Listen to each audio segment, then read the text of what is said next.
Hello, fellows. Uh, I was not expecting to make a video today, but I could not resist, alright?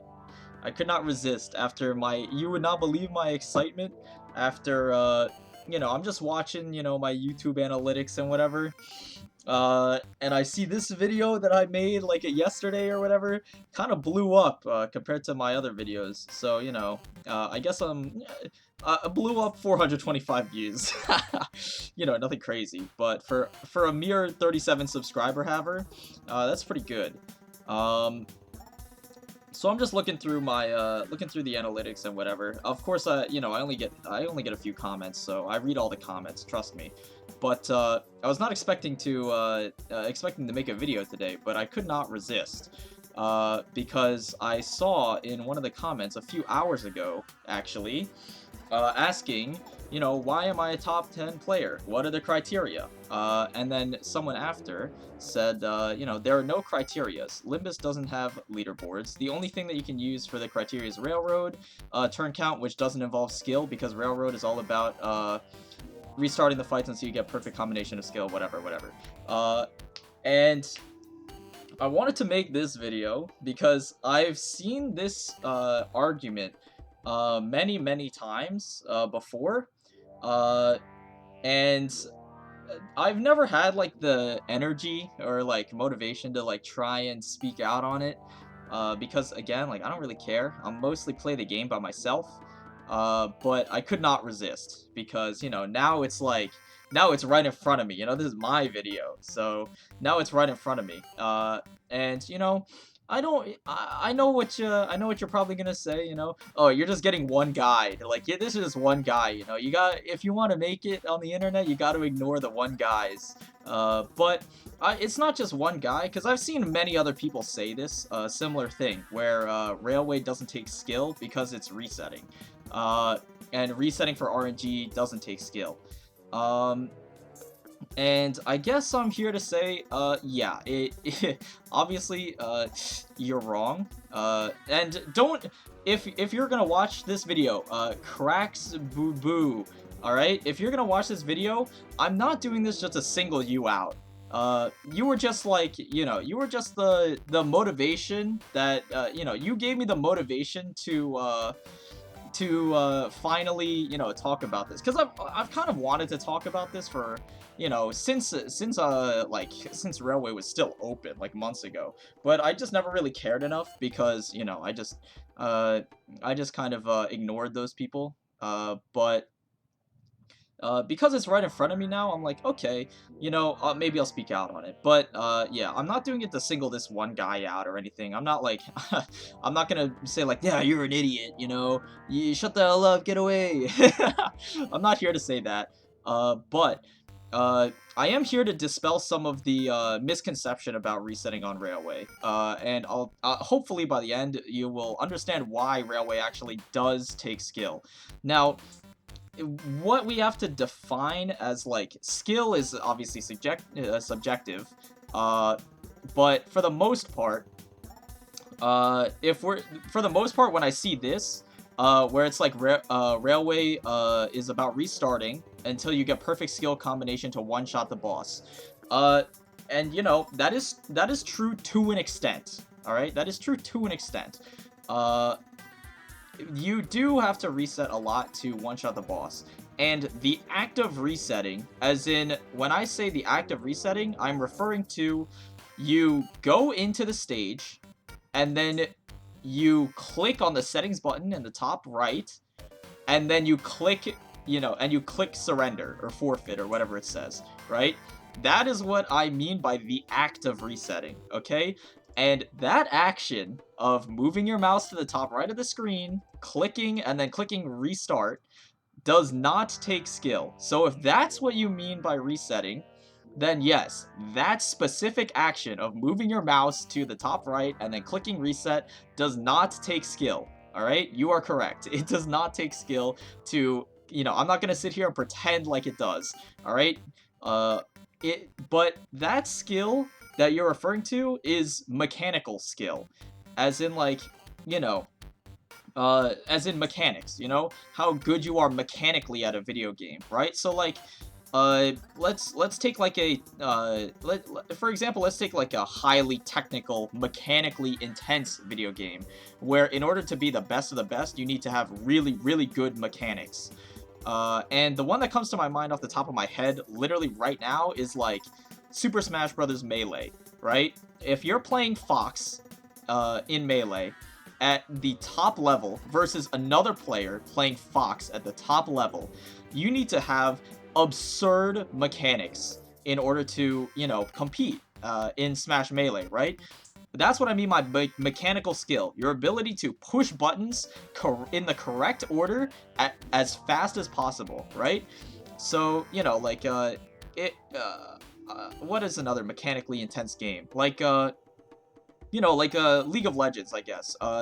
Depending on the champ you play in League of Legends, uh, it is very mechanically intense, right? Like, let's say, you know, what is a mechanically intense champ? Like, we can all agree is mechanically intense, because, I mean, saying any champion's mechanically intense is pretty, is asking to get shit on. But, let's say, you know, one of the hardest champions to execute mechanically would be like Cassante, I guess, like one of the newer champs, I guess. And you can say whatever you want about Cassante, or, you know, you could pick like Yasuo or Yone, I guess, or any of those. Like the typical, like, very flashy, very mechanical, intensive 1v9 characters in that game. They take a lot of mechanical skill in order to execute correctly, right? Whereas if you compare it to someone like Orianna, right? Orianna does not take that much mechanical skill in order to execute correctly. But everything else besides mechanical skill is a lot harder on Orianna, because she, you know, she's no mobility. She has to be aware of spacing and all this other stuff. I mean, Orianna is objectively a very difficult champion to play optimally, because you have to worry about all these things like spacing, management, wave clear, you know, and when you compare all of that stuff to, you know, someone who's mechanically challenging, like Yasuo or Yon or Cassante, right? Orianna looks very easy, because you're not really doing that much, right? But you have to be aware, you have to be mentally aware of things that are going on, right? When you play Orianna. And I'm not saying you don't have to be aware of those things on mechanically intensive characters too, but no matter what you're doing at the top level, whether you're playing Garen, you know, whether you're playing Garen or you're playing Cassante, right? It doesn't matter. It doesn't matter what character you're playing. At the top level of League of Legends, or at the top level of Super Smash Bros. Melee, where, you know, it's Fox versus like Jigglypuff or something, right? Like, you know, it's a very high mechanical character versus a low mechanical character, right? There is still an insane level of awareness, game knowledge, practice that goes into, you know, and identifying win conditions, things like that. All these things that are not strictly bound to the limits of the game, right? All the things that happen in your own brain that are not related to mechanics, right? So sure, Limbus Company is a turn-based strategy game, right? It is very mechanically easy, right? Same thing with like a card game, right? Like if you were playing Magic the Gathering or something, right? Mechanically, that game is very easy. You literally go to your deck, you draw a card, and then you put a card down on the table, right? Or if you're playing on simulator, it's even easier, because it, you know, it draws the cards for you and whatever, right? Like if you're playing Yu-Gi-Oh, because the card game that I play currently the most is like Yu-Gi-Oh. Yu-Gi-Oh is very mechanically easy, right? You draw a card from the deck, you put it down on the board or whatever, right? You do all this other stuff, but it is not mechanically challenging. I do not have to train things like reaction time, right? I do not have to train my fingers to move very quickly, right? Like, you know, if you're playing like a first-person shooter like Counter-Strike or Valorant, right? Very mechanically intensive games. You have to train constantly your aim, your spray control, right? and stuff like that in order to even like stand a chance if you're playing at a top level, right? Whereas in a turn-based strategy game like Limbus Company or, you know, Civilization, you know, Sid Meier's Civilization 5 is like another strategy game that comes to mind that's turn-based. You know, mechanically, it's very easy. All you do, you can play the game with one hand. You just click, right? You just click and it goes and do whatever, right? But when I talk about things that are difficult about Railway, the last thing that I'm thinking about is mechanics, right? Because in a turn-based strategy game, and it's in the name, it's a strategy game, right? The last thing that you have to worry about is your mechanical skill, right? Uh, when you say, like, you know, Railway is all about restarting the fights until you get perfect skill combination, uh, what I think of first, and it's not just you, again, it's not just you, I've heard this many times, where it does not take skill because all you have to do is reset over and over again until until you get the right skill combination and then one-shot the boss, right? It is not really that simple, because everything that goes on outside of the resetting is extremely complicated. So Railway is not just about resetting, all right? And you know, there's an argument to be made there, but people seem to have this fixation about resetting for RNG being the only thing keeping them from being a top level player. You know, oh, if I just had God RNG every turn, you know, if I just had God RNG every turn, I could easily become a top player, right? That's tends to be what people think of. And that's because, again, this game is not mechanically challenging, right? So there is no skill level block like physically that is keeping you from being a top level player. Like, if you were, again, to play Smash Brothers Melee and you were put against like I'm not really into the Melee scene, but like if you were to be put against like well, what are the top level Melee players anyway? I don't even know. Isn't there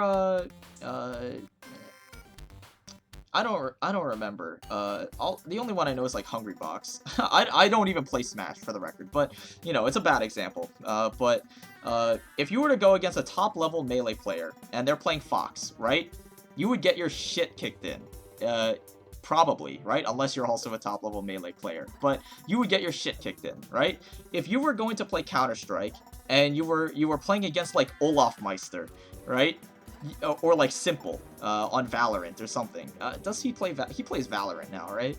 But if you were playing against any of those players, you would get absolutely destroyed, right? And that's because there's a mechanical skill layer. There's a mechanical block that is keeping you from, you know, from progressing and beating them, right? Because they are just way better at the game than you mechanically, right? And not to say that there's no decision-making in those games either. Like, you know, obviously those games have a lot of decision-making, but I'm just making it very simple for the sake of the example, you know? I'm making it very simple. But in a mechanically, you know, in a mechanically light game, it is deceptively challenging. Turn-based strategy games. They are deceptively challenging. When it looks like all you're doing is dragging a skill onto an enemy, and it's like, dude, anyone could drag a skill onto an enemy, and then anyone could press a reset button, right? Yeah, you're right. Anyone could do that, but the brain power starts where you need to know every single skill, like where every single skill needs to go on every single enemy, right? And obviously, you know, it's pretty impossible to play this game absolutely perfectly. Even I don't know how to play the game absolutely perfectly. Like, if you give me a single turn, a screenshot of a single turn, right? I probably will not know the absolute optimal solution, right? It's like putting a person against like Deep Blue in a chess match, right? It's like Magnus Carlsen versus Deep Blue, right? The computer, the chess computer. Uh,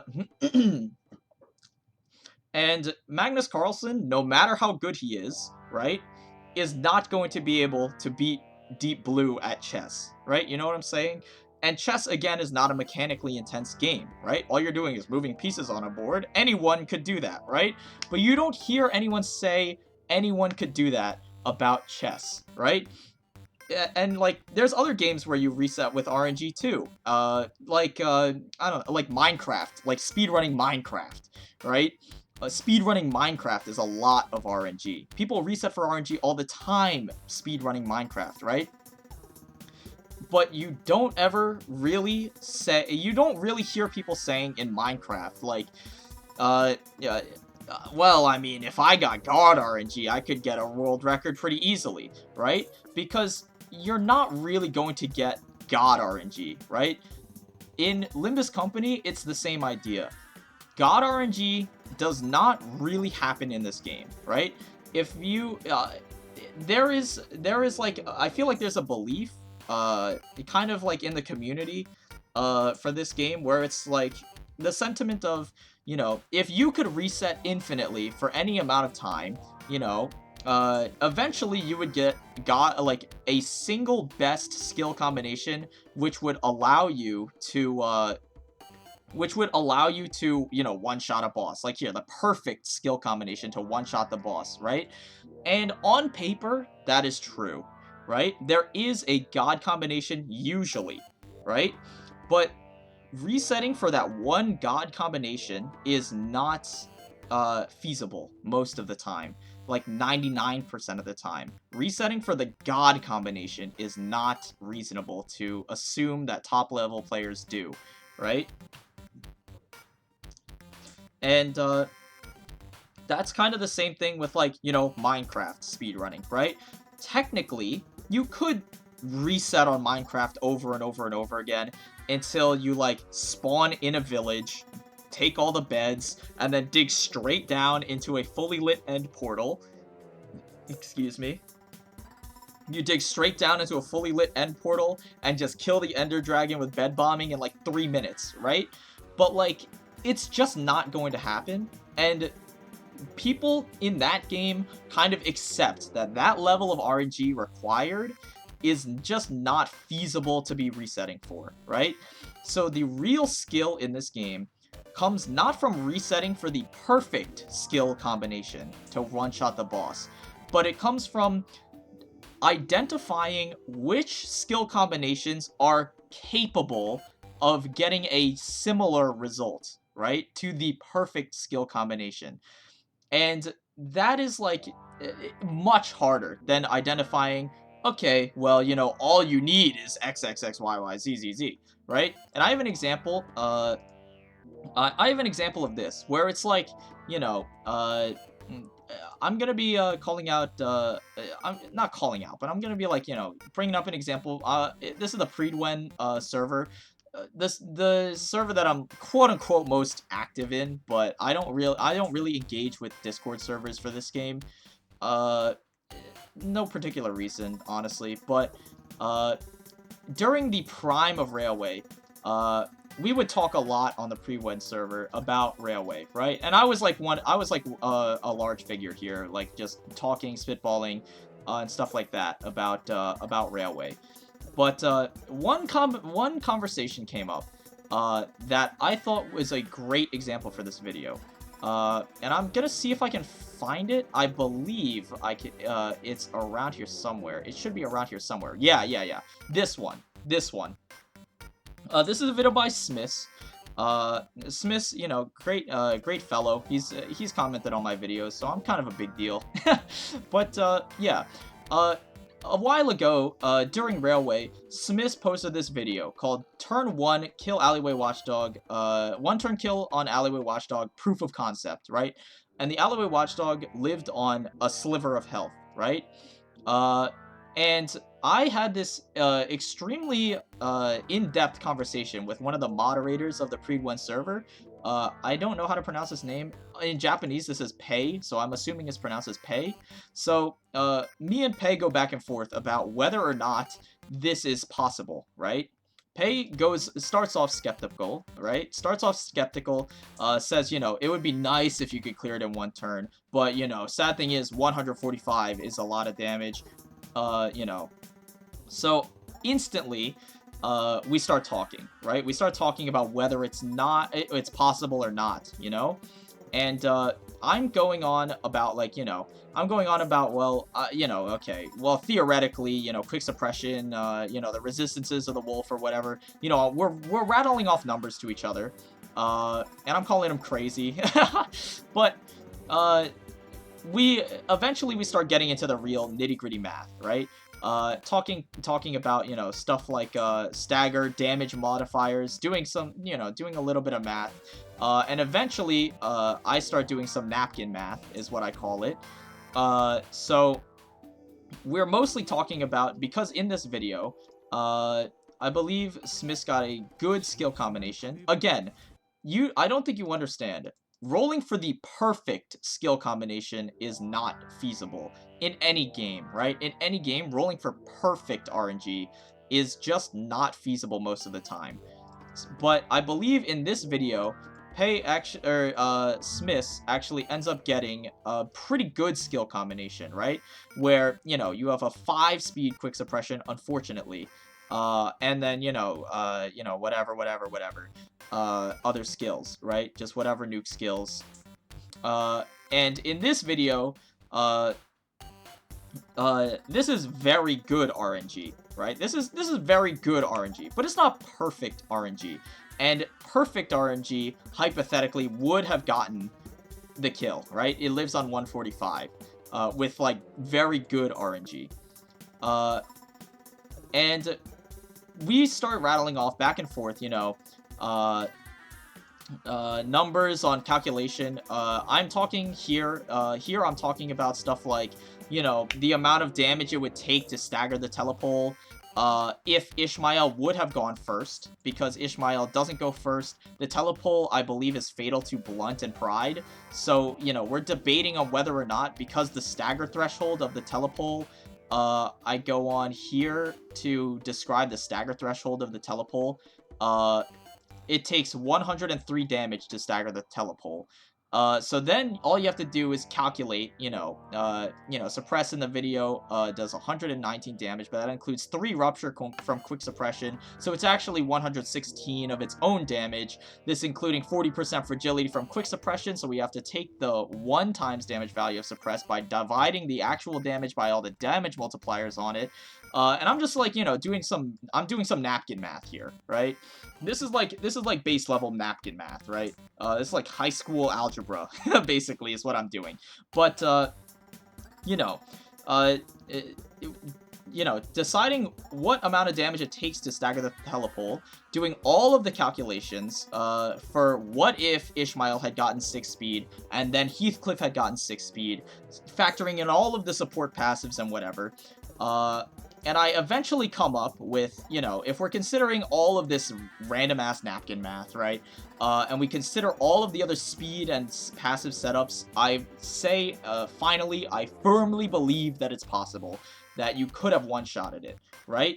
So, you know, that is like one example of, like, you know, something that, you know, you could say, well, you know, all you have to do is reset for perfect RNG. But the thing is, hypothetically, what if it wasn't possible, right?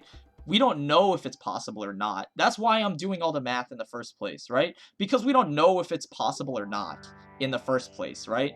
That was the whole conversation. And if it ended up being impossible, then poor Smith would have wasted all of his time resetting on this stage to try and get an impossible run, right? Because even with perfect RNG, what if it wasn't possible, right? And having the I'm not gonna say that these calculations are hard or anything, but having the motive to do this math, to figure out whether or not a strategy is even, like, feasible to try, goes for every single railway stage when you're trying to low turn, right? Now, nobody in their low turn railway runs had a 1-turn wolf, because this requires perfect RMG that, again, nobody's going to reset for. But to a lesser extent, we are looking to see whether or not some of this stuff is possible or not. And we're not saying, like, you know, oh, is a one-turn wolf possible? Because technically yes, but you need perfect RMG. But this goes for a lot of stages. This goes for a lot of stages that I did not that I would consider very, very difficult, right? And you don't need perfect RNG, but you need good RNG, right? One of the stages that I tackled that I thought was almost almost impossible to do was a 4-turn robot, because I could not figure out for the life of me how to do it, and I did not know how much damage you would need, right? So this is how I got my 4-turn robot, right? And you might look at this screenshot, go, oh, well, duh, you know, quick suppression 2 times, and then I can cook anything 2 times, you know, obviously, it's like way overkill, right? But if you watch my video, and I urge you to watch my video on all of the strategies I use, because I go in depth on this stage in particular, but I urge you to watch my video on this for more explanation, but getting to this setup, it, like, took a lot of iteration to understand that this was actually a strategy that could work. And again, like, the real kicker for this whole the reason I'm mentioning all of this, right, doing all of this math and stuff to figure out whether a one-turn wolf is possible, ended up not mattering, because the strategy that Smith ended up using in order to get a one-turn wolf, I don't know if he posted it publicly or not. I remember he posted it in the Predwin community Discord server. Yeah, Alleyway Watchdog 1 turn, right? Here it is. And I'm going to click on it in a second. But the reason that this is so funny to me, that we had this huge discussion about whether or not it was possible, talking about the stagger threshold of the telepole, you know, talking about how much damage suppress actually does, and then adding on theoretically how much damage quick suppression would do if it had 6 speed, you know, all of that goes out the window, because eventually the strategy that Smith used in order to get the one-turn wolf was, hilariously enough, not even remotely relevant to the discussion we had, because in the end, the way that he did it was he he targets everything on the head of the wolf, right? Because the head has the weakest amount of health, and bada bing, bada boom, I'll speed it up for you so we're not sitting here forever, but he targeted the head of the wolf and not the telepole. And, yeah, obviously, because, you know, because of the video, you already know the outcome, but this is a, one-turn wolf in, with a completely different strategy, and I thought that was just really, really hilarious, because all of that discussion eventually goes to waste because of a change in tactics, right? And again, resetting for this setup does not take any skill, for the most part. Resetting, if you're talking about the act of doing this, right? The act of doing this, where you click on the stage, you click on, you know, whatever sinners you want to bring, you click on enter the stage, you wait through the loading screen, and then you go, oh, look, I have all these skills. All right, I'll put all the skills onto the wolf, right? If you're talking about that action, yeah, that does not take very much skill. But the hilarious thing is, Smith would have never gotten this run of the one-turn wolf if he had stuck to this strategy of hitting the telepole, right? And that level of iteration and strategy is what takes skill in this game, right? It's not the act of going into the stage and then exiting out of the stage. That does not take skill, and I feel like a lot of people are very fixated on that aspect of the game, because that's what they see people doing the most. When they see people talk about railway low turning, they're always like, you know, well, you just gotta reset for good RNG. Yeah, but the thing is, if you don't know what you're looking for, if you don't know what you're looking for in a run, you're never going to get low turn runs. It's just that simple, right? Like, and I have another example here. There was a thread in Predwen where it was just me and Solvanir, basically, one of the mods, and we were talking about, you know, doing Railway, where we wanted to hunker down and actually start trying to do a competitive low turn score, right?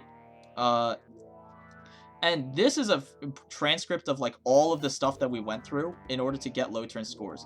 But the thing is, we did not really have anyone else to talk to besides each other because the community for low turning is not very large, right? It is not very large, and most of it is based in Asia, right?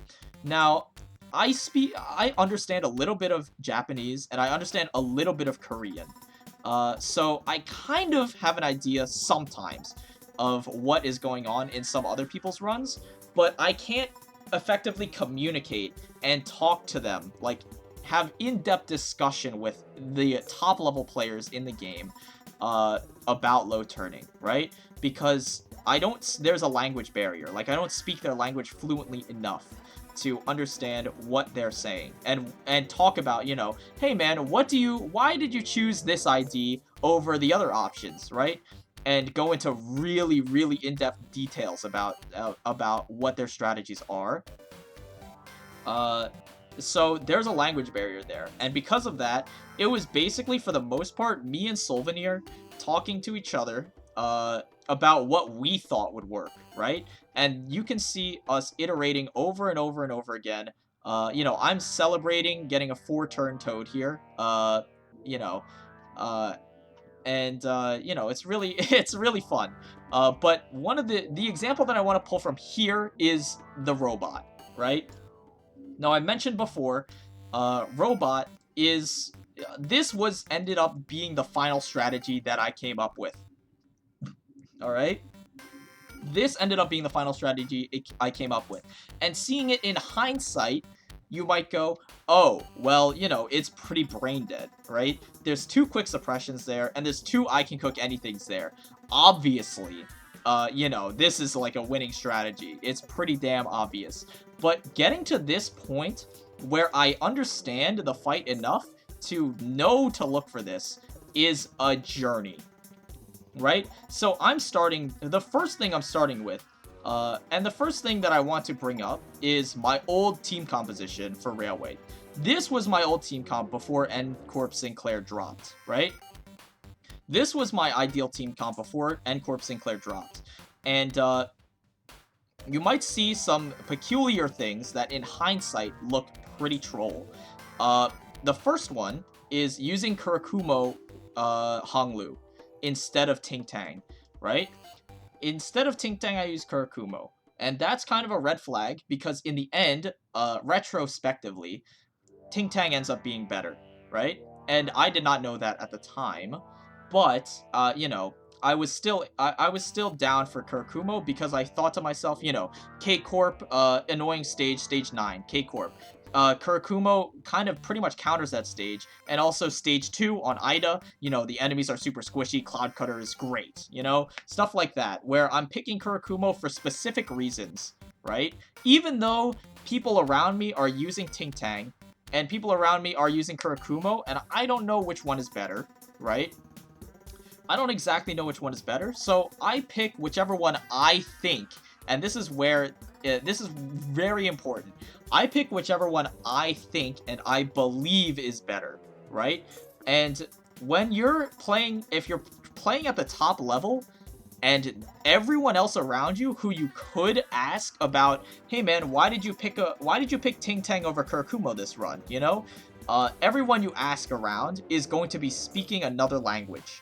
It is impossible. It is literally impossible to understand and have a intelligent conversation with them, right? So, in the end, I'm going to believe that Kurakumo is better, so I'm picking him, right? And there's a couple other things, like G. Gregor, too.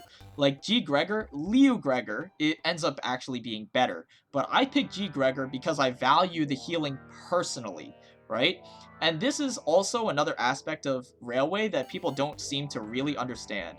And that is the amount of time that it takes to do a run. And I'll get into that later, because I'm talking about a lot of different things at once. But there's, like, a lot of stuff that I want to get out of, you know, off my mind. But, there is two kinds of like railway players, right? There's the top level, and then there's everyone else, right? The everyone else category tends to copy the top level players, right? But if you're at the top level, you don't have anyone to copy, right? You don't really have anyone to copy if you're at the top level of play. So when I say, like, I'm going to pick this because I believe it's good, it's because everyone around me in this server, especially, which I was active in, everyone around me at the time was, like, you know, hovering around, like, 90-ish turns, like, 100 turns-ish, 90-ish turns. Meanwhile, I'm going for, like, 60 turns, right? So if I were to ask them about, you know, who do you think is better, Kurikumo or Ting-Tang, I'm not going to get anything out of asking them, right? Because I'm not trying to say that they're, like, I'm not trying to say that they're bad or anything, because, you know, everyone's different. Like, some people just don't care about it, whatever. But if I'm trying to really, really hunker down and ask other people, you know, hey man, why did you pick Ting Tang over Kurikumo? Do you think I should pick Ting Tang over Kurikumo? And they are at a lower, like, they're at a lower level of play than I am, then me asking them that question is not going to be productive for my gameplay, right? It's like a high school teacher asking, like, a 7th grade student what they think about, you know, some topic, like what they think about, you know, like, derivatives or something in math. Like, I don't know. Like, it's like a high school teacher asking a student, you know, how to do something or what their advice is on doing something, right? It just doesn't make sense. And it's the same thing here. So the skill comes from figuring out for yourself and not just copying what top level players do, because I am the top level player. So I can't copy myself. I have to figure out all of this stuff on my own, right? Why every single ID is going to be used. Why do I pick Isong, base Isong? Well, you know, I see other top players bringing 7-section Isong, and, you know, but, like, you know, I don't personally like 7-section Isong. I think he kind of feels bad to use, so I'm going to bring default Isong consciously because of stages like Blubbering Toad where he saps your sanity away, right? Why am I going to bring, you know, base Mersault over, you know, something like Ncorp? Well, I recognize that Mersault is not very effective on most railway stages, so he gets the most value on the bench, right? Why am I going to bring Kurikumo over Ting Tang? Well, Ting Tang only gets used on a few stages, Kurikumo can be used on more stages, and he directly counters stage 9, and he directly, extremely helpful, he's very, very helpful on stage 2, right? So I'm going to bring him even though, quote-unquote, it's wrong, right? So making these decisions takes skill, right? That takes a certain amount of judgment and game knowledge to make that decision in the draft for the team of who I want to bring in, because once you go into Railway, the only way you can change your team, change your IDs, is to leave Railway, right? And at the top level of play, that's just not feasible because, and I said it before, but I'm going to get into it now, the reason it's not feasible is because of the amount of time it takes to do a low turn run. And I mentioned it in my video again on how I became a top 10 player, but the amount of time it takes to do a run is obviously very long. For instance, this video got uploaded on May 15th. Railway closed on May 17th, right? So I have finished my run 2 days before Railway closed. Now, where this is important is Ncorp Sinclair released on Wednesday the 3rd, May 3rd, right? And I started my 55-turn run. I started my top 10 run as soon as Sinclair released. All right, so this run took me over, it took me over a week, about a week and a half is what this run took me. And I saw some people in the low turning community, especially the top players, literally went until the last minute for their like top 2, top 1, literally top 1 score in the world. It took them the entire 2 weeks. And in those 2 weeks, guess how many runs I got done? 1. Alright? I got this 1 run done. This was the only run I did with N-Corp Sinclair. And of course, because it takes this long to do a low turn run, it takes about 2 weeks. Because it takes that long, and Railway closes in 2 weeks after he releases, there is no way for me as a top level player to wait and see what other people are doing in order to copy them, right? Because I need to get in as fast as possible, right? I need to get in, get started, right? And in order to get started as fast as possible, I needed to think about every single change that I would make in my team composition from here. This is my second lowest run. This run, you might say, wow, there's so many mistakes in this team composition. In hindsight, there's so many mistakes. Like, I would have used Tink Tang. I would have used, Liu Gregor. I would have used, Blade Lineage Isang. Like, this guy's a noob, right? Joke's on you. This run ended up being 61 turns.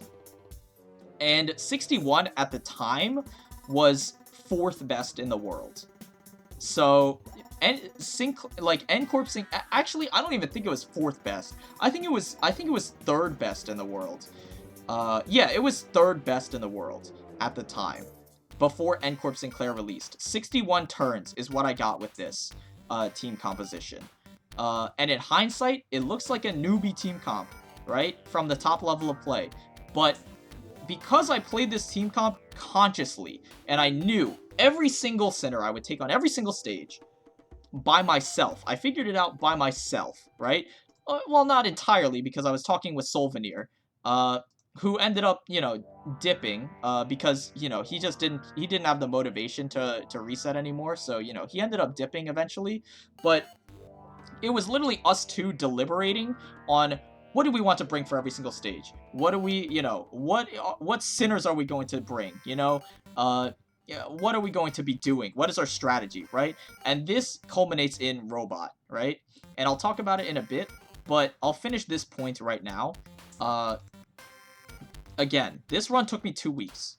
I had 1 run to do with N-Corp Sinclair, the Gripper, and you know damn well how broken Gripper Sinclair is. So, of course, I had to try my absolute hardest to get the lowest turn possible with him, right? Because I know that he is turbo nuts. On release, as soon as I see his numbers, I'm like, wow, this guy's crazy, right? So I'm like, this is my time. I'm going to try my ass off, pretty much, to try and get the best score I possibly can, and I know that I'm only going to be able to get 1 run in, so I need to make it count, right? I need to make it count. And in order to do that, I need to make 0 mistakes in my team composition, right? I need to make sure every single ID that I pick is quote-unquote correct, right?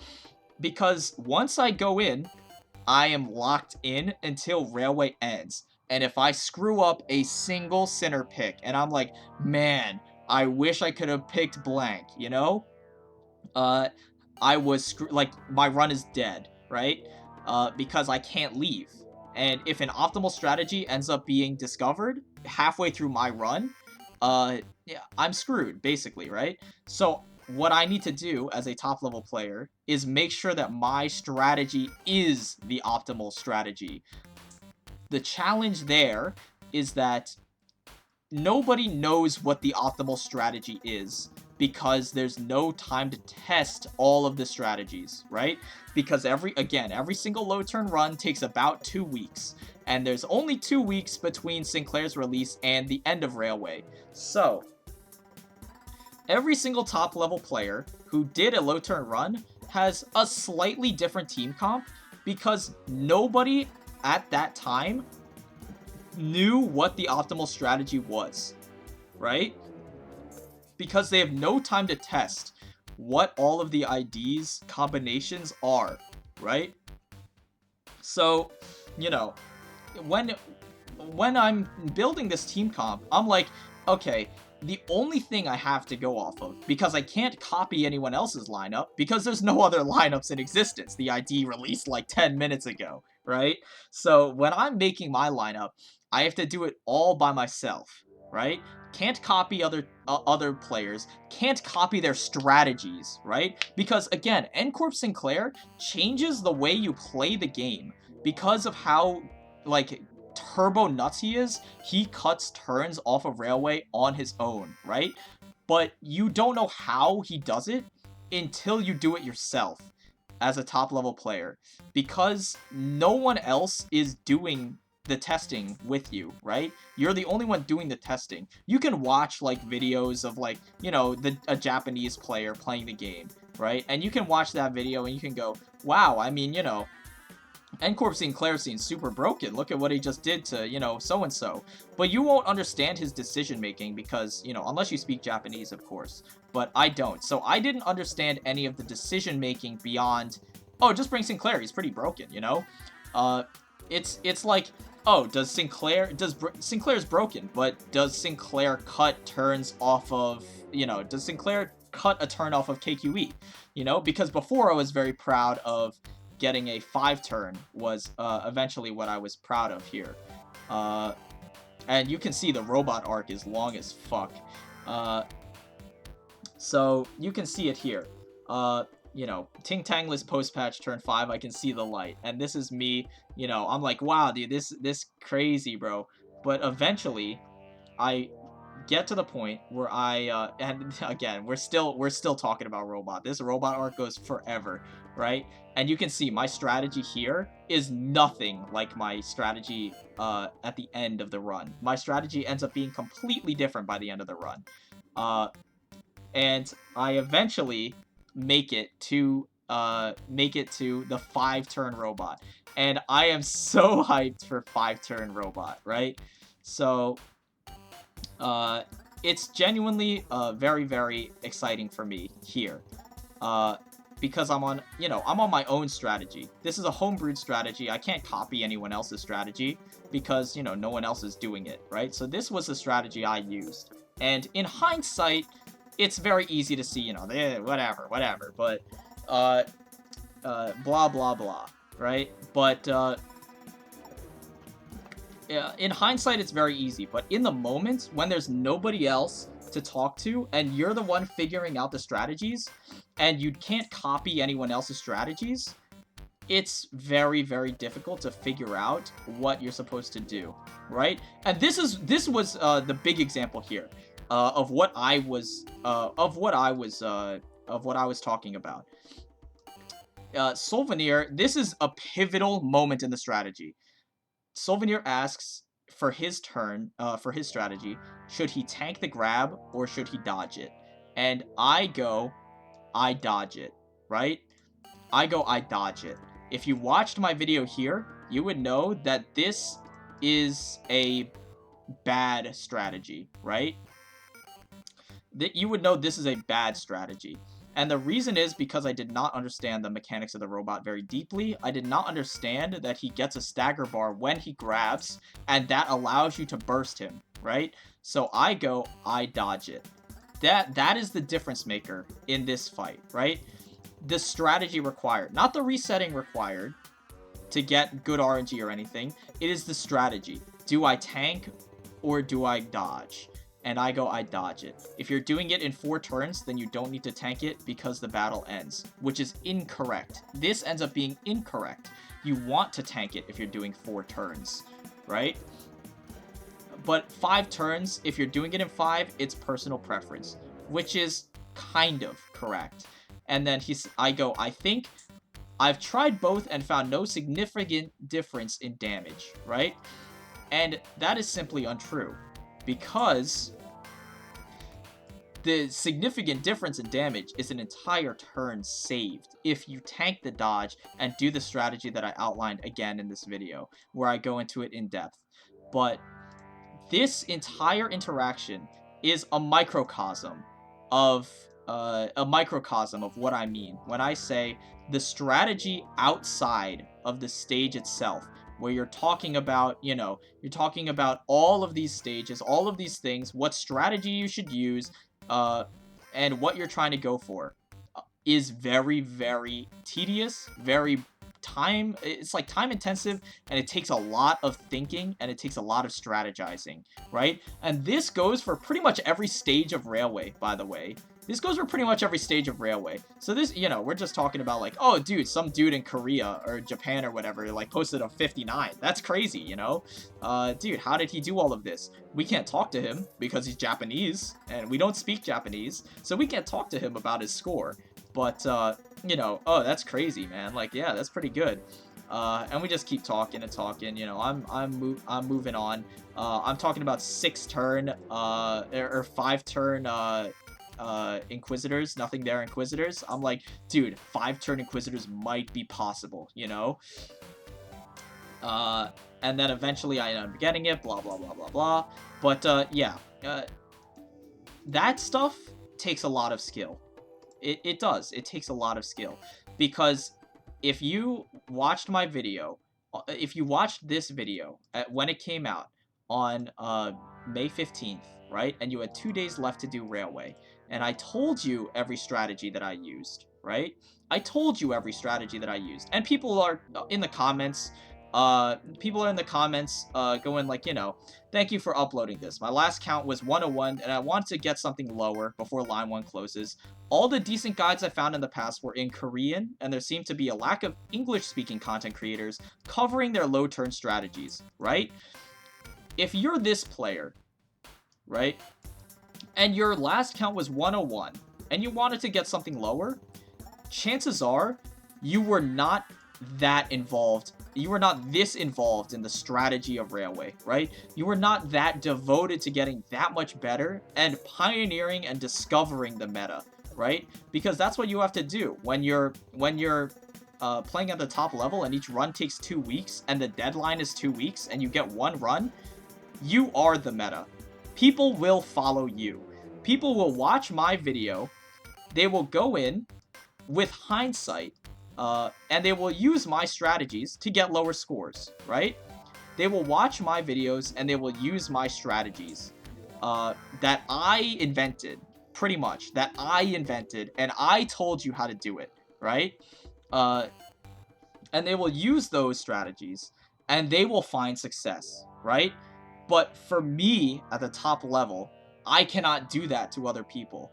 I can't find any video, where, you know, it's a top-level English-speaking, by the way, English-speaking, top-level Limbus Company player, and I can't go to their video and go, hey man, you know, you want to talk about these strategies? Because they don't exist.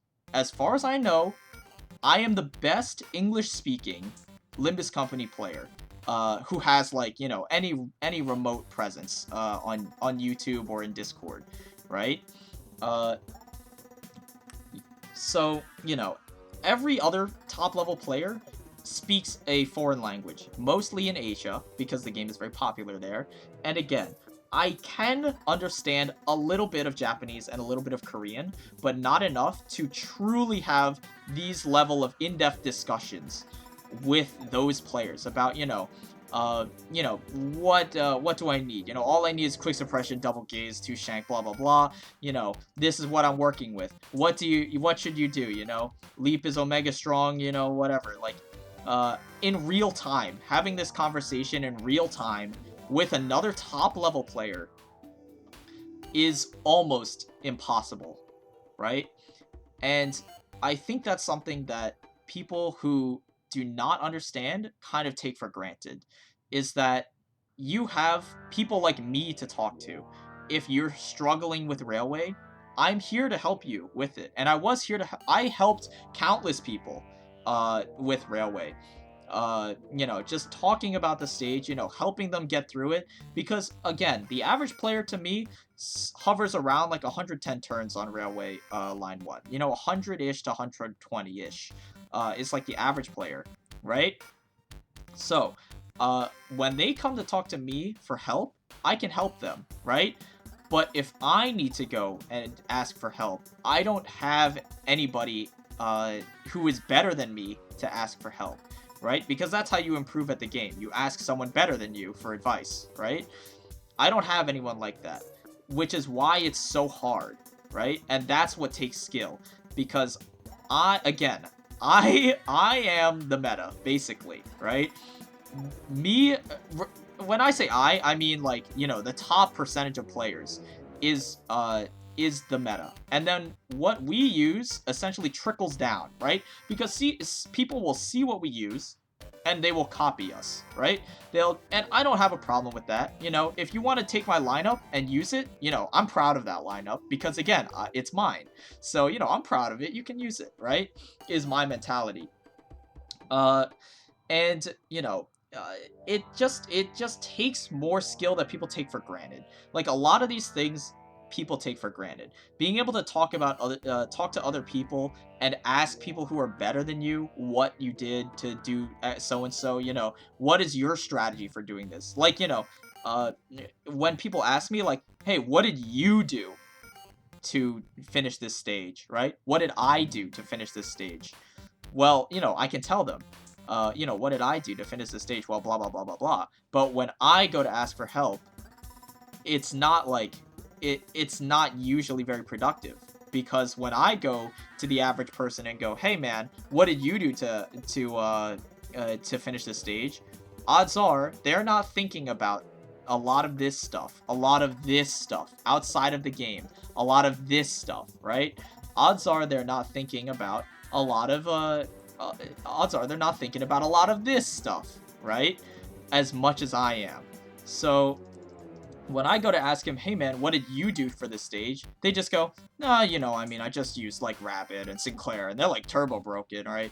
You know, I mean, it's pretty good, so you know, I just did that, right? When we're talking about specific strategies, specific breakpoints, right? It's very, very difficult to, and I'm not saying like, oh, woe is me, you know, ho-hum. It's so hard to be the best player, like above, you know, among the top 0.001% of players. Ho-hum, you know, it's so hard to be me. That's not what I'm saying. I'm saying that it is hard to be here in the context of, you know, in the context of the amount of skill it takes. Because a lot of this stuff is outside of the game. A lot of the skill that you see expressed is seen outside of the game, right? And the only thing that people see in videos of Railway is the game. They only see the end result. They only see the ending lineup, right? They only see the lineup that got you the high score. They don't see the reason for all of the Sinner choices. That's what I tried to really hammer home in this video. For the first half of it, I was doing the tier list section for every single Sinner that I chose and why, because I was trying to encourage people who watched it to think about those kinds of things, right? So that they could potentially try and get better and try and reach the top level with me, right? Because that's mostly my goal by making videos, is trying to help you improve at the game and understand how I think about the game, right? So when people ask me, you know, why are you a top 10 player? What are the criteria? There are no criteria because there's no leaderboard, right? There's no objective leaderboard. The only thing that you can use is the railway turn count, which is the only objective measurement, right? The only objective measurement is the railway turn count, right? But if you watch my videos, right, especially this one, which kind of blew up a little bit, but if you watch my other videos too, when I reviewed the Spice Bush E-Song preview, I do this style of review for all of the ID kits that get revealed. I always review them on Twitter, and I always give my thoughts about it, right? I always give my thoughts about it on how good I think they will be, you know, prospectively. How good do I think this ID will be in the game? Does it have synergy does it have synergy that people aren't really thinking about? And in this video, specifically, I have a very, very good argument, and I really like that I brought this up, where, you know, the Red Eyes Open Ryoshu is an AoE slash skill, right? And people are like, wow, AoE slash, wow, that's really good. But one thing that I bring up in this video that I guarantee almost nobody else is thinking about is how this will change other decisions that I will make in the future regarding the meta, right? What I say in the video is the only other AoE slash skill worth the spit on my boot is Isong's 4th Match Flame, which is a Tet tier ego. As a Tet tier ego, it competes with Wishing Karen, which is another Tet tier ego, which synergizes heavily with his Spice Bush ID, right? But I always, even though Wishing Karen would be a better synergy for that ID specifically, I always choose to take 4th Match Flame over it because the niche is a lot more desirable. There are no other worthwhile... The only other AoE slash skill in the game besides Isong's 4th Match Flame is Rogia's Overclock 4th Match Flame, which is just not worth using, right? So, when I'm talking about, like, that kind of stuff, I'm thinking about, if I use this, this will finally allow me to switch off of Isong's 4th Match Flame and onto his Wishing Cairn, which will then increase the effectiveness of my team composition overall, right? It'll increase synergy, it'll give a little bit more team play, and overall the power level of my team comp will increase, right? And I guarantee you that almost nobody else is thinking about this stuff, right? And nobody else is saying any of this stuff. And that's what the criteria are for being a top level player, is recognizing why the meta is what it is, right? Because again, I am making the meta. I am literally making the meta. Every time I go into a railway stage, my team comp is going to be the meta, because people are going to copy not what I do specifically. Again, it sounds like I'm being egotistical, but I'm speaking for all top level players in any game, right? What I'm doing is going to be copied by the common person, right? It's going to be copied by the average player, right? Because they see it works and the top level player is using it, so they're going to use it. So when we're talking about the meta, I literally am the meta, right? And in order for me to see what the meta will be and try and see what developments will happen, so that I don't, like, you know, so that I don't give off the wrong impression and I don't waste my time on, like, you know, some of these random, like, garbage IDs, basically, and, like, not worth my time, egos and whatever. In order to identify that stuff takes a lot of thinking, right? And now that I say it, in hindsight, it might seem obvious to you. Like, okay, yeah, you know, that makes sense. That makes sense that you said that, you know? That, you know, AoE slash ego, you know, you can swap off the other AoE slash ego, you know, that makes sense, right? But would you have come up with that idea on your own? I guarantee you, probably not. And that's what makes me a top level player, right? That's what makes me a top level player. And every time I review another ID in any of my other videos, in this video, I review the Isong ID, I believe, on Twitter. Yeah, in this video, I review the Isong ID before it releases, and I go, okay, this has potential to be really, really strong. And guess what? He ended up being really, really strong, alright? When I reviewed, what was it? When I reviewed, the, Sunshower Heathcliff ID, I literally, by looking at the skills, and I did not, obviously we do not have numbers at this time, but by looking at the skills, I already know how the ID is going to play out, and I say it all in the video. Like, all of my videos age like fine wine, because every single time I look at an ID and I review it, I already know how it's going to play out for the most part. One of the main points I stress in this video is I worry that, you know, unless Heathcliff has really good numbers on his sinking, it will be very, very difficult for him to maintain low sanity, right? And that ends up being true in execution. But of course I don't know this. This is just me spitballing in this video.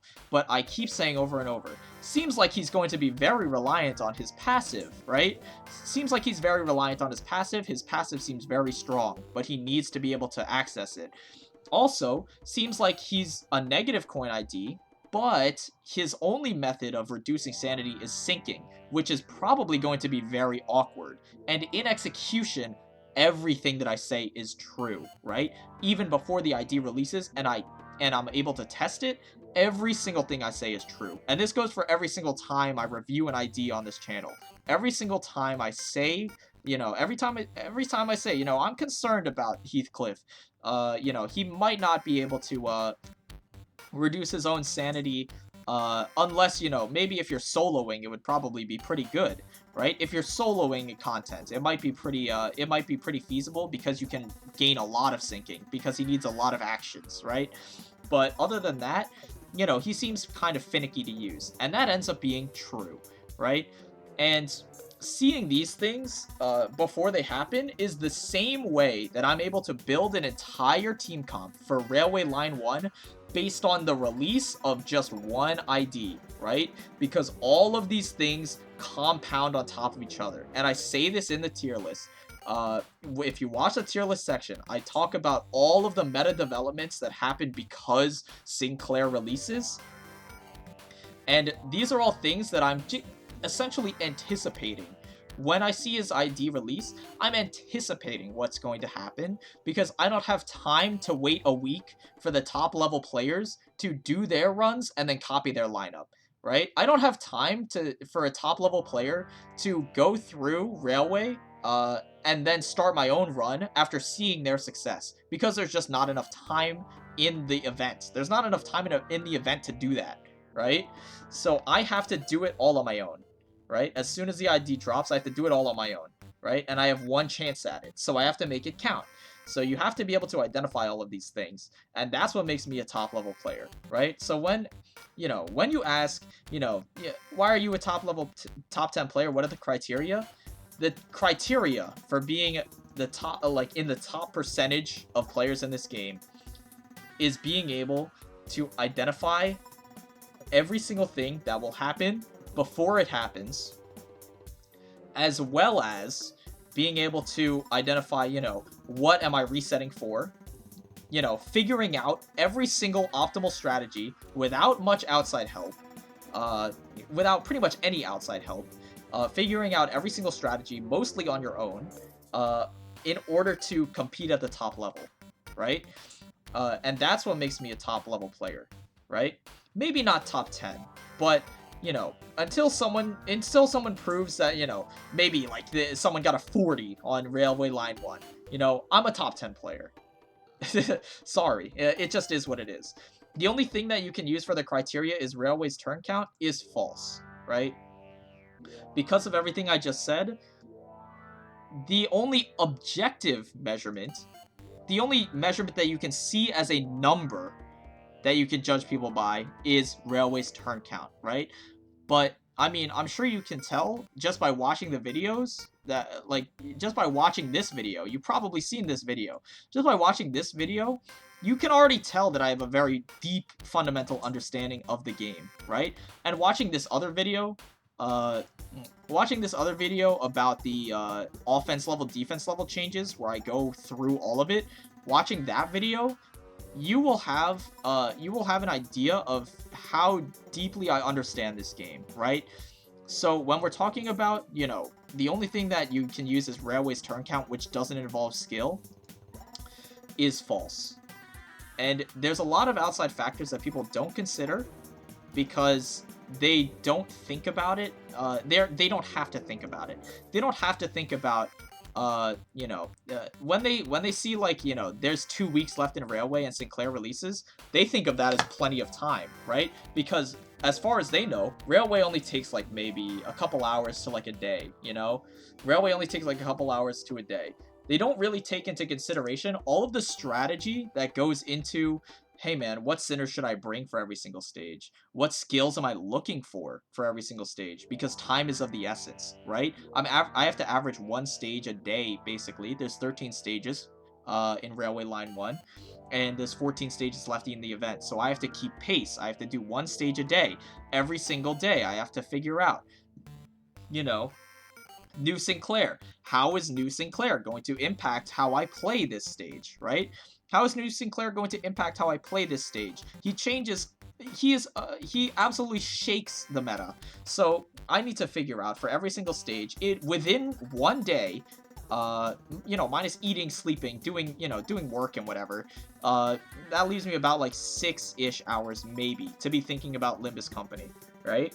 In those 6 hours, I need to figure out, how is Sinclair going to impact this stage?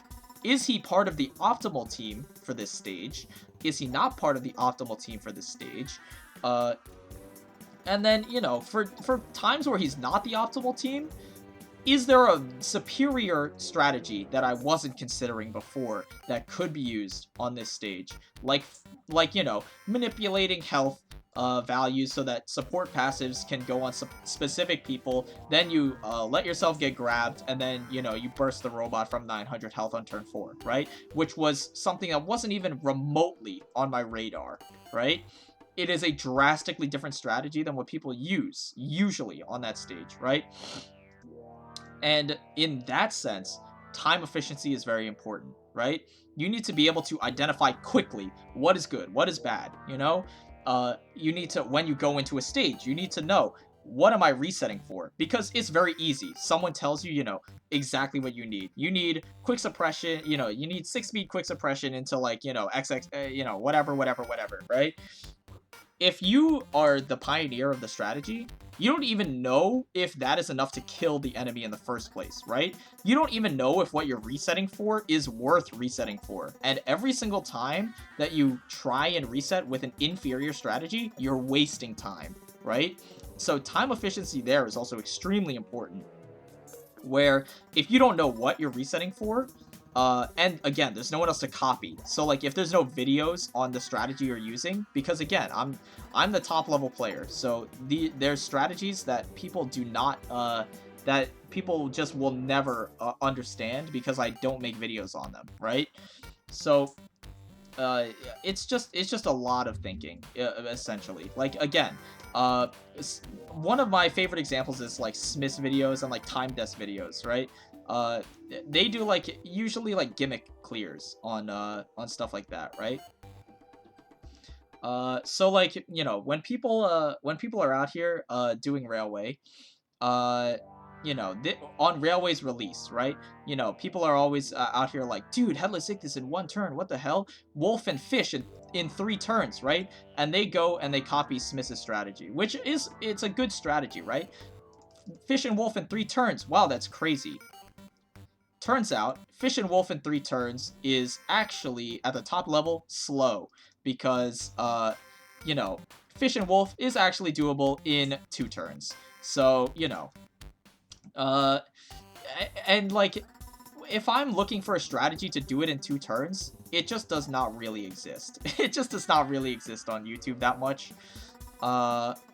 Because, you know, every time you look for, like, you know, low turn railway, whatever, these are the videos that come up. And again, no shade or anything. These clears are fantastic. They're very good, right? They are very good. Any casual player who looks at Inquisitors in 6 turns is gonna go, dude, what the hell? That is insanely fast, right? But any top level player who looks at those videos they are not going to be helpful for me, right? Because if I'm playing at the top level, I'm looking for Inquisitors in 4 turns, right? I'm looking for 4 turns, and this strategy does not help. While it does help 90% of people, in like 99% of people in the game will be like, dude, 6 turns, that's really fast. Whereas, you know, I'm out here, you know, dude, I'm slow, bro. Like, yeah, dude, that's so slow. Me spending all my Sin resources just to beat these guys. You're doing the Lord's work with these videos. I've been able to shave off so much time thanks to these strats, right? But the thing is, I can't use these strats, right? You see, like, this video in the recommended, I've never seen this video before, but this is Refraction Railway Line 1 in 64 turns. I guarantee you probably in the comments there's gonna be like, yeah, thanks for the guide. Never thought this is even possible. Never thought this is even possible, by the way. Right? Never thought even possible. And yet I'm here with almost 10 turns less than this, right? And people cannot even fathom, right? How low of a score it is, right? So when you go, like, you know, it doesn't involve skill. Yeah, sorry, it does. Railway is all about restarting the fights until you get the perfect skill combination to one-shot the boss. It is not. When you say it's all about restarting the fights, resetting is the easiest part of Railway. And that's the part that you see, right? That's the part that you see because that's the part that's on the screen with the mouse moving, right? What you don't see is everything that top level players think about. Everything they're considering when they, and I'm speaking again for every single top level player in this game, because we all were put in the same situation. We all knew that we had 2 weeks in order to get a N-Corp Sinclair run in, and we only get one. That's why we all have different lineups, right? That's why we all have different but similar lineups. I believe the best player, like the 49 turn clear, is like the best known in the world. I believe there were 2 different lineups that got 49. I'm pretty sure there's one that's very similar to this, and then there's one that used 7 section Isang, and there's one that and it used W Corp Mersault, right? And then there's still people going back and forth. You look at videos, there's still people going back and forth, even at the top level, between Base Rodia and Mittelhammer Rodia. And there's still people going between LCCB Ishmael and Reindeer Ishmael. And to this day, we don't know which one is better because we didn't have time to test it, right? We did not have time because we could only get one run in each, right? So that's why I'm a top level player. In conclusion, I guess, because this video is damn long, and it kind of comes off as ranty.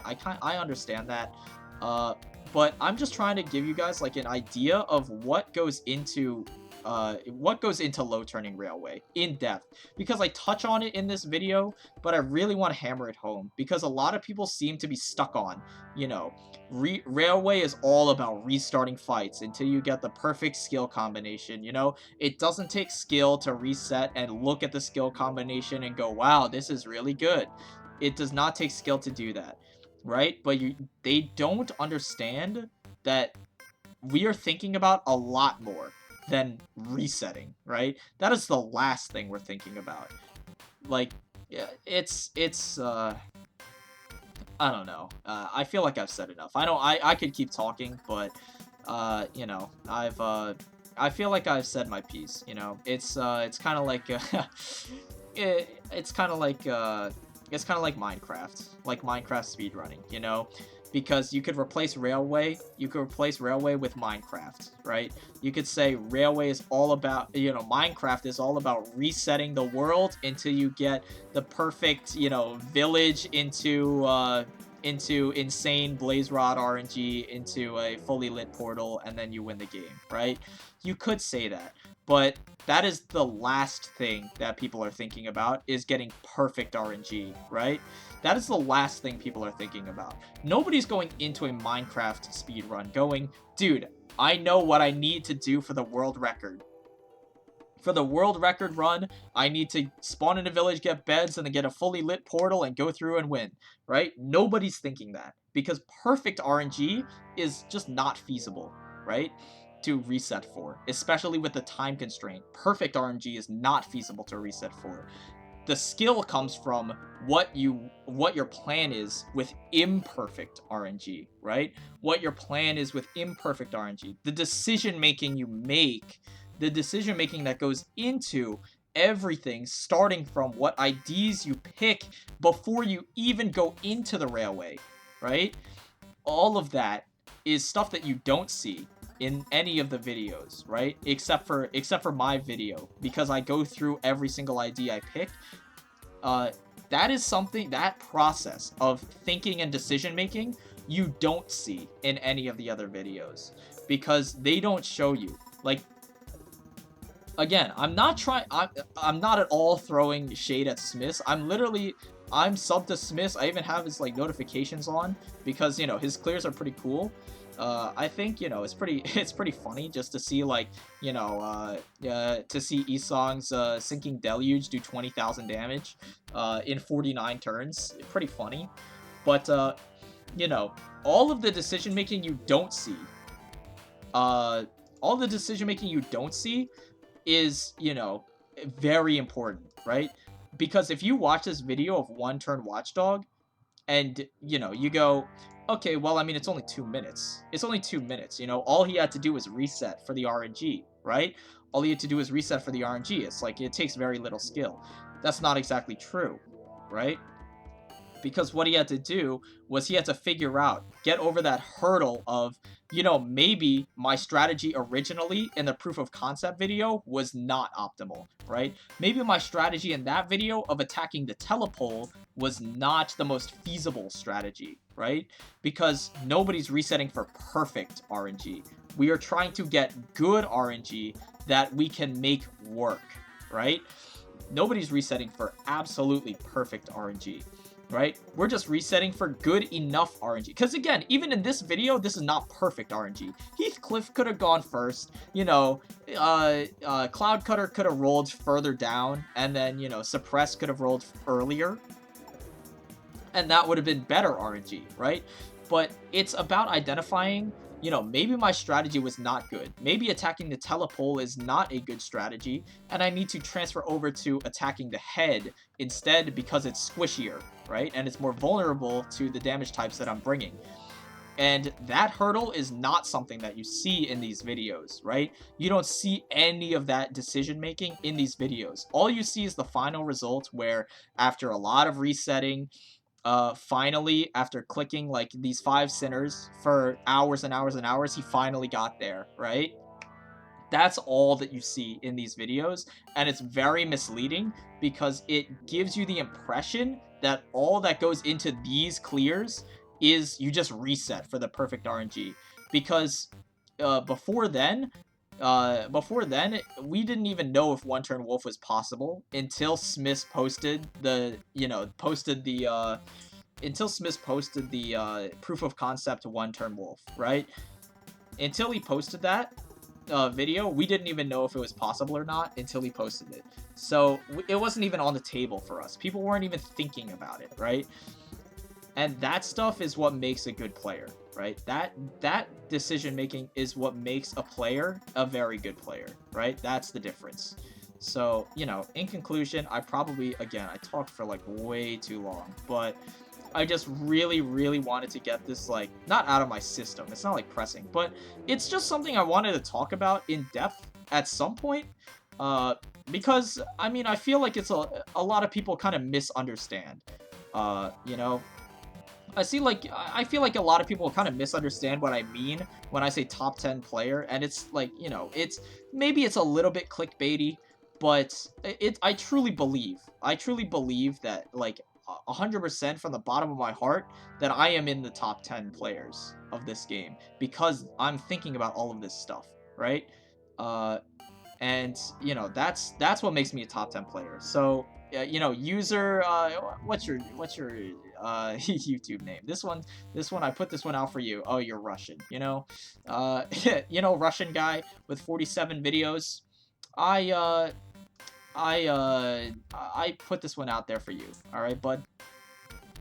So, you know, that's gonna finish this one off. Anyways, you know, uh watch this video, subscribe, you know, do the usual. But you know, I just finally wanted to dispel the misconception that it's mostly resetting, because yeah, most of your time physically is spent resetting on Railway. That is true. But the amount of not mental fortitude, but like the amount of thinking that goes into it is much, much, much more complicated than just, hey man, just reset until you get really good RNG, and then you'll become a top 10 player, you know? It's knowing what to reset for, it's, you know, all that other stuff that I mentioned. But I should probably finish this video because I've been talking for way too long.